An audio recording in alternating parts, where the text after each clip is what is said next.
असहाबे कहफ का कुत्ता, हम की ज़मीर असहाबे कहफ की तरफ, यानी औलियाए किराम का कुत्ता अपनी टांगें फैलाए बैठा। इस बैठने में हिकमत क्या थी? इस बैठने में हिकमत क्या थी? आपने सुना होगा, बल्कि कुरान बयान करता है, उन औलियाए किराम का जिक्र करता है कि एक जालिम बादशाह के खौफ से वो चाहता था कि उसे खुदा मान लिया जाए। इन लोगों ने उसकी तरदीद की, मुखालफत की, और उसके बाद अल्लाह के या इशारे गैबी के तहत ये जाकर के गार में छुप गए। तो उसके साथ साथ कुत्ता भी जा रहा है, कुत्ता भी गया। कुरान कहता है कि कुत्ता बैठ गया। मैं पूछना चाहता हूं आपसे कि वो औलिया तो गार में गए, लेकिन कुत्ते को तो फरार हो जाना चाहिए था। और वो कुत्ता इतना वफादार कि तफसीरे नसफी के अंदर है कि जब औलियाए किराम ने उसे पत्थर से मारा था कि तू भाग जा, ताकि कहीं ऐसा न हो कि तू मेरे पीछे भौंकना शुरू करे और दुश्मन आ पहुंचे, इसलिए उन लोगों ने पत्थर मारा ताकि कुत्ता भाग जाए। लेकिन कुत्ते ने अल्लाह की बारगाह में अर्जी लगाई, ए परवरदिगारा बंदा नवाजा, अपने इस हैवान को नुत्फ की सलाहियत दे दे, थोड़ी देर के लिए बोलने की कुव्वत अता फरमा दे। अल्लाह ताला ने उस जानवर की दुआ कबूल फरमाई और बोलने की ताकत अता फरमाया।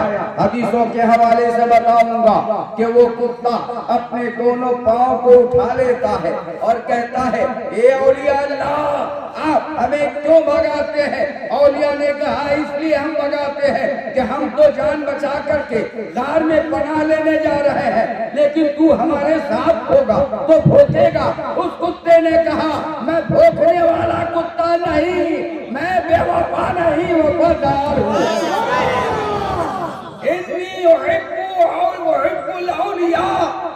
मैं औलिया से मोहब्बत करने वाला। अब बताओ, वो आम कुत्ते की तरह होगा? बोलिए, आम कुत्ते की तरह नहीं होगा। क्यों नहीं होगा? हदीस तफसीर के जरिए बताओ। ये भी अल्लामा खरतबी लिखते कि सारे कुत्ते तो अपने एतबार से जाएंगे आखिरत में, लेकिन अस्हाबे कहफ का कुत्ता इंसान बना के उठाया जाएगा।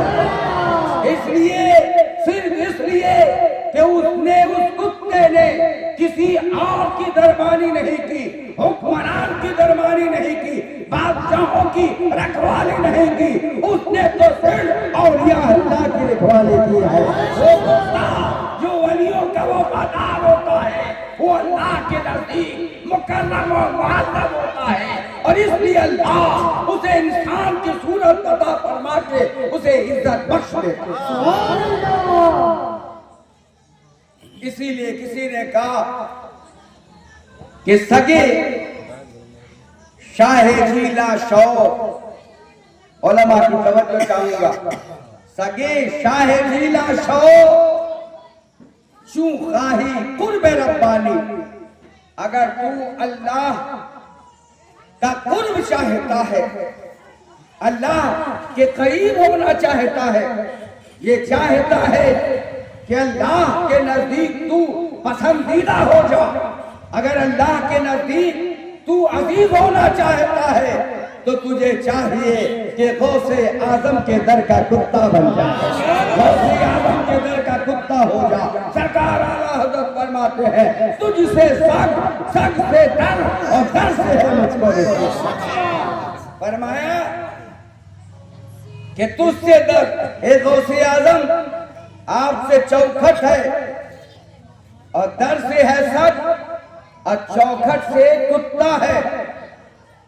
सरकार आजादत फरमाते हैं तुझसे दर से सच और सच से है मुझको निस्बत। गौसे आजम आपसे दरवाजा और दरवाजे से कुत्ते को निस्बत और मुझ अहमद रजा को उस कुत्ते से निस्बत है।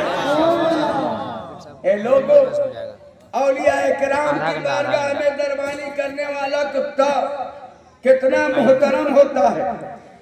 इसलिए मोहतरम होता है कि उसके सिलसिले उसके गले में सिलसिले का पट्टा होता है। उसके गले में सिलसिले का पट्टा होता है। और आज हम और आप उस वली, सिर्फ वली नहीं, सिर्फ कुतुब नहीं, सिर्फ गौस नहीं, बल्कि सूफिया फरमाते हैं कि विलायत की दो किस्म है। एक किस्म वलायत सुगरा और दूसरी किस्म वलायत कुबरा। वलायत सुगरा आम खौसियत है और वलायत कुबरा खुद खौसियत कुबरा की आज की मजलिस में बैठे हैं। और वो ऐसे गौस जो मदद फरमाते। तमाम औलिया किराम ने मुजाहिदा किया, मुजाहिदा नफ्स किया, शब्बेदारी की, इबादत की, रियादत की, दर्जा पर दर्जा बढ़ते चले। इलाके के वली थे, वलायत और बढ़ी। एक सूबा के वली हो गए, कुतुब हो गए, अब्दाल हो गए, अखियार हो गए, नजीबा हो गए, इलाके के गौस हो गए। लेकिन ये डेवलप करने के लिए उन्हें बहुत साल लगे। किसी ने 50 साल लगाई, किसी ने 70 साल गुजारा। इबादत और रियादत के जरिया अल्लाह को राजी करते रहे और उस मकाम पे पहुंचे जब उनकी इबादत, उनका इश्क, उनकी मोहब्बत खुदाबंदी दर्जे कमाल को पहुंच गई। क्योंकि याद रखो औलिया अल्लाह से ऐसा ताल्लुक जोड़ते हैं कि साथ उनका एक ताल्लुक होता, और जब वो ताल्लुक उस्तवार हो जाता है, वो ताल्लुक मजबूत हो जाता है, तो वो ताल्लुक इंसान के जिस्म के अंदर रूहानियत को ताजा करता है, रूह को काबिल रखता है, रूह को नूरानी करता है और अंदर के तारीकी को दूर करता है, अंदर के अंधेरेपन को दूर करता है। जैसे जितना भी ताल्लुक मजबूत होगा रब से, वली मर्तबे में कमाल को पहुंचेगा। तो तमाम औलिया अल्लाह, किसी ने 40 साल, 50 साल, 70 साल में मर्तबे कमाल को पाया, जिसे दर्जाए अबदियत हासिल हुई। लेकिन सरकार को से पाक फरमाते हैं कि मैं पैदा हुआ तो वो सारे मर्तबे मिल गए जो और औलिया किराम को मर्तबा हासिल।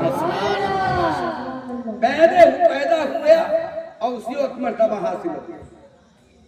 मेरी बात सिर्फ इन तमाम बातों में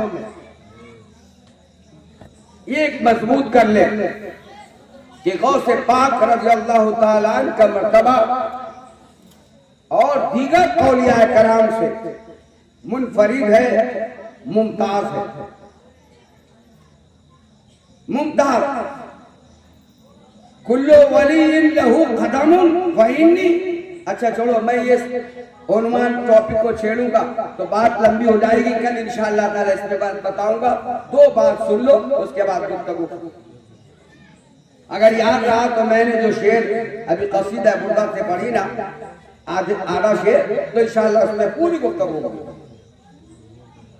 सरकार को से पाक फरमाते हैं कि मैं पैदा हुआ मर्तबा मिल गया, वो दर्जे कमाल वाला। हुजूर सैयदना सरकार को से पाक फरमाते हैं कि मैं जब गली कोचों से गुजरता था तो कान में आवाज आती थी, कहने वाला कोई कहता था, ए बच्चों अदब बजा लाओ, अल्लाह का वली आ रहा है। छोटे थे लेकिन मुनादी आवाज दे रहा है, लोगों अदब करो, अल्लाह का वली आ रहा है। सैयदना सरकार को से पाक मैंने मदरसे के प्रोग्राम में बताया था कि उन्होंने 17 साल तक अपने कस्बे झीला में गुजारी और इब्तदाई तालीम हासिल की। जानते हैं उस 17 साल के अंदर क्या क्या गौसे पाक ने किया? बाप का साया सर से उठ गया था, बाप का साया नहीं था, आप यतीम हो गए। मां घर से बाहर निकलने वाली नहीं, पर्दे का हाल औरों से ज्यादा मजबूत था। गौसे पाक रज़ी अल्लाह ताला ने खेती बाड़ी की और बैल चलाए, बैल खेतियां की है। इतने बड़े मर्तबे के उलुल अज़्म वली काम। आज जो हमारा थोड़ा सा मर्तबा बुलंद हो जाता है तो हम न जाने कितने गुलाम रखने लगे, कितने खुद्दाम रखने लगे। सरकार गौसे पाक खुद फरमाते कि मैं जब खेत जोतता था तो हातिफे गैबी से आवाज आती थी, मां खुलिक़्ता लिहाज़ी, ए गौसे आज़म आप इसलिए पैदा नहीं किए गए, आपको तो पैदा करने का मंशा और था। जो रसूलुल्लाह सल्लल्लाहु अलैहि वसल्लम ने अपनी जिंदगी में दावत इल्लल्लाह व रसूली दी, उम्मत तक पहुंचाया, उसके बाद नबूवत का दरवाजा बंद हो गया। अली वलियों के इमाम हुए और आप उनके मजहरे अतम हुए। जिस तरह नबी कौनैन की का मौजज़ा क़यामत तक बाकी रहेगा, इसी तरह सरकार को से पाक की करामत भी क़ब्ले इमाम मेहदी तक बाकी रहेगा। लिहाजा ये लोगों, आपने बहुत बड़ा नसीबा पाया है कि अपने गांव में महफिल 11वीं रख दी। अब कई साल हो गए, माशाअल्लाह कई साल हो गए। अल्लाह ताला से दुआ है कि अल्लाह ताला इसे कायम रखे, मुखालफ से बचो और उम्मीद रखो इसी 11वीं शरीफ की बरकत से अल्लाह ताला मस्जिद का इंतजाम फरमा।